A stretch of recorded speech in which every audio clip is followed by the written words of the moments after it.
खाना बचा। फ्रिज में तो है, घमासान मचा। आधे घंटे में मूवी है जाना। कहाँ फिट करे इंस्टेंटली ये सब खाना। होगा fit you in just 2 and 2, 22.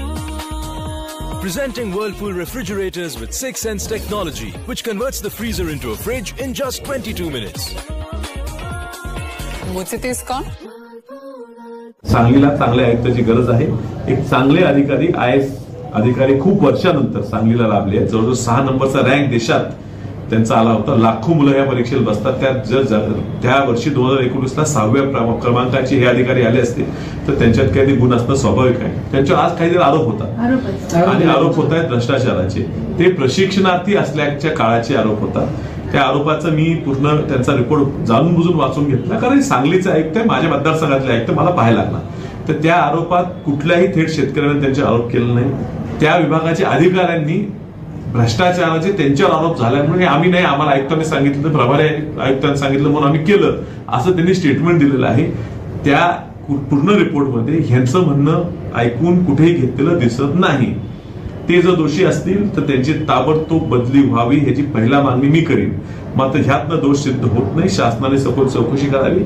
ह्या सांगली जिल्ह्यात आणि ह्या खास म्हणून सांगली, मिरज, कुपवाड महानगरपालिका क्षेत्रात काही सत्ताधारी पक्षाचे नेते आणि कॉन्ट्रॅक्टर लॉबी कार्यरत आहे, ज्यांना ह्या ठिकाणी IAS ऑफिसर्स आयुक्त म्हणून नको आहे। म्हणजे अनियमित कामं या ठिकाणी होऊ शकतील, मोठ्या प्रमाणात भ्रष्टाचार त्यांना करता येईल। ह्या आयुक्तांचं पूर्वी काय झालं, ह्या लय वेळ न घालवता आता आयुक्तांचं काम कसं आहे ते बघावं। तरुण चांगल्या शिक्षण घेतलेला अधिकारी आपल्याला प्राप्त झालेला आहे, त्या कामावर आपण अंकुश ठेवूया। आणि जर बदलायचा प्रयत्न भाजप करत असेल तर ह्या ठिकाणी दुसरा कोण IAS नेमणार आहेत हे आधी स्पष्ट करावं, मगच इथून IAS ऑफिसर काढावा, असा आम्ही पूर्णपणे आग्रह हा भाजपच्या आणि त्या ठिकाणी नगरविकास मंत्र्यांच्या, मुख्यमंत्र्यांच्या कार्यालयाला करणार आहे। पक्षाचे चांगले प्रवक्ते आहेत, त्यांनी महापालिकेच्या होणाऱ्या कारभारावर सातत्याने बोलतात आणि म्हणून त्यांनी स्वाभाविक आहे की जर आयुक्तच भ्रष्टाचाराच्या आरोपात असतील तर ते काम करू शकणार नाहीत, असं त्यांचं काही म्हणणं चुकीचं नाहीये।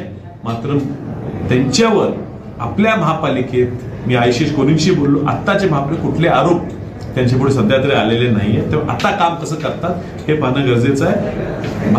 काँग्रेस पक्षाच्या माध्यमातून, मी आता काँग्रेस पक्षात नाही, मी अपक्ष आहे, पण काँग्रेस पक्षाच्या माध्यमातून आशिष कोणी हे असंच सातत्यानं आवाज उठवत राहतील, मात्र झालेल्या भ्रष्टाचारावर ते जास्त त्यांचं लक्ष केंद्रित करतील अशी मला अपेक्षा आहे। अधिकारी बदलायचा असेल तर ह्या ठिकाणी कुठला IAS अधिकारी आणणार आहे आधी कळवावं। ह्यांना बदनाम करून घालवून पुन्हा तुमच्या ताटाखालचं मांजर म्हणून राहील असा अधिकारी आणायचा डाव असेल तर तो आम्ही निश्चितपणे हाणून पाडू।